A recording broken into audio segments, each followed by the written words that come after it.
All right, number 6. A certain quasar has a redshift of, oops, let me move this down, of 0.25. Remember, that's 25% the speed of light, and an apparent magnitude of 13. Use the data table, of course, because why do we have to use the data table? Because this is 25% the speed of light. So the simple version of Hubble's law doesn't work. We have to use the table, which is already done, using Hubble's law with the theory of relativity. Anyhow, calculate the absolute magnitude and hence its luminosity. Compare that with the apparent brightness of the quasar viewed from a distance of 10 parsecs with that of the sun as seen from Earth. All right, so let's get into this. All right, so the first thing is let's look up what a redshift of 0.25 gives us for the distance. Okay, so here it is, and so there's 0.25. Remember, the first column is the redshift, and then the third column gives us the distance. So it's a little more than 1,000 megaparsecs away. Okay, so that's what we're going to use. All right, so here I've already written this from table 24.2. The distance is 1,010 megaparsecs. That's so close to being 1 times 10 to the ninth, we'll probably just use it as 1 times 10 to the ninth. All right, so that it's about a billion. It's a billion parsecs away. All right, so they give us that the apparent magnitude is 13. Find the absolute magnitude. All right, and so we've done this kind of problem before. Whoops. Let me pause this. I don't know what I did. All right, sorry about that. All right, so we're going to use our distance equation. Distance is 10 to the apparent magnitude minus the absolute magnitude plus 5 divided by 5. Right, the whole thing divided by 5. All right, and of course, as usual, we take the logarithm base 10 of both sides, and so this 5 right here in the that's part of the exponent comes over to the other side, so it's going to be 5 times the log of, and this it's almost exactly, it's a little bit more than this, but it's not going to make much difference. It's the log of 10 to the ninth, and of course the log of 10 to the ninth is just 9, right? And so it's just 9 times 5, which is of course 45. It just makes this problem a little simpler. And then 13 minus the absolute magnitude plus 5, right? That comes from this part up here, and of course 40. So we're going to put the 18 on the other side of the equation. So it's 45 minus 18. So you get that negative. The absolute magnitude is 27. So 27 turns out to be, negative 27 is the absolute magnitude of this. All right, so then what we're going to do is, the rest of the problem is we need to check, and well, there's really not any more to this problem. Let me explain why. You could just look up, that our sun. So when we look up into the sky, you don't ever look at the sun, of course. It turns out that the absolute magnitude, m sub v of our, sorry, not the absolute magnitude, the apparent magnitude. Sorry, so just cross that out. Okay, so no, I didn't mean to write that. So the apparent magnitude, little m, of our sun is it's about negative 26. Let's see, I Googled it a little while ago. Let's see, 26.74 and 74. So since this is the absolute magnitude, that's how this quasar would appear, 10 parsecs away. So it's actually a little bit brighter than the daytime sun, which is only 1 astronomical unit away from us. Okay, so this would be an incredibly bright object. All right, so that was number 6, and then the last problem is number 8. Let's take a look at that. Let's do that over here. All right, whoops, what am I doing? I don't know what I'm doing. Okay, here we go. So then, it says, so that was number 6. So we're skipping 7. Number 8. A quasar consumes 1 solar mass of material per year, converting 15% of it directly into energy.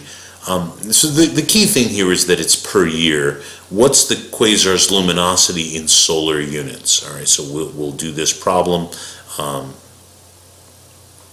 Here, let me go back to this, and where's my, I gotta pause this. All right, so number 8, this is number 8.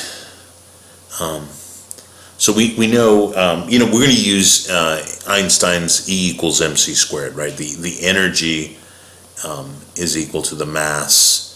So it's really only 15% of this, okay? So they tell us this in the problem, that it's only 15%. So 0.5 times the mass, and it's the mass of the sun, so it's times 2 times 10 to the 30th, of course that's in kilograms, and then you multiply it by the speed of light, which is 3 times 10 to the 8th, and the speed of light has to be in meters per second here, and you've got to square that. All right, so this is going to give us a tremendous amount of energy, even just 15% of this. So if this is as though if you converted 15% of the sun's mass into energy, you would get, let's see, what would it be? Where did I write that? 2.7 times 10 to the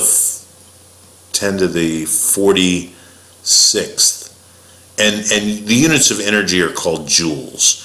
What we're going to do is we're going to get what are called watts. So we're going to figure out the power.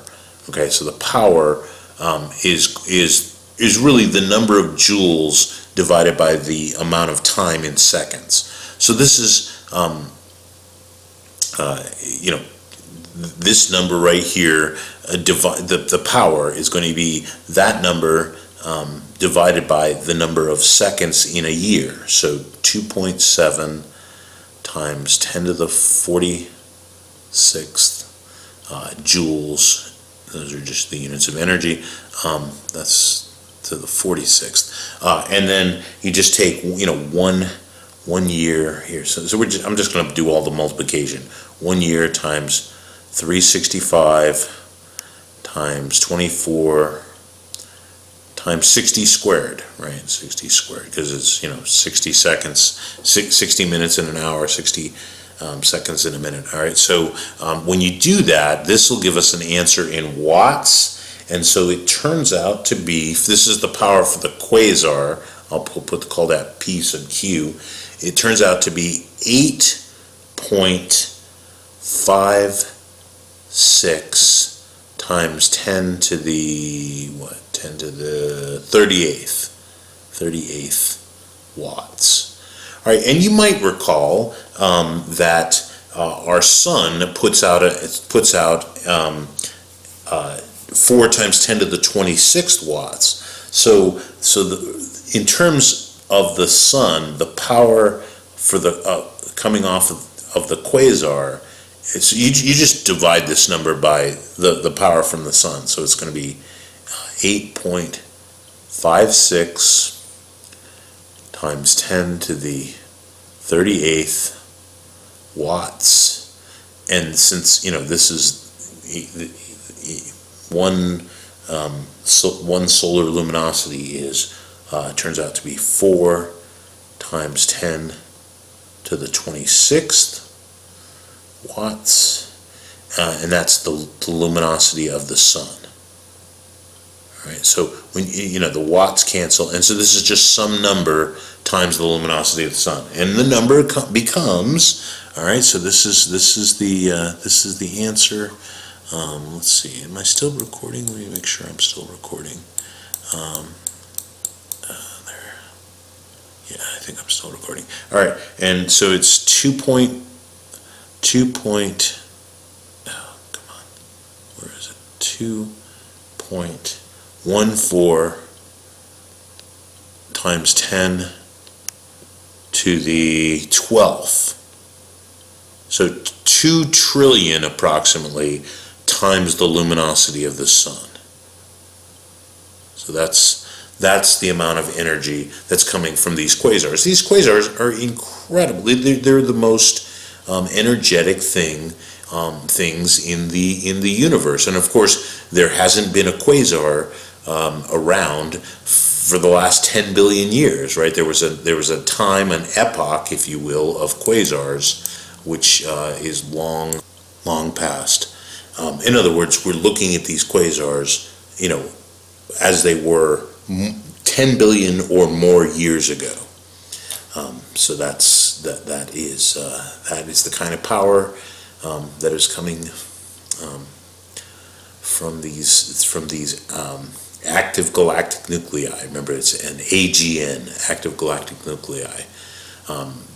All right, very good. So that is the homework for chapter 24.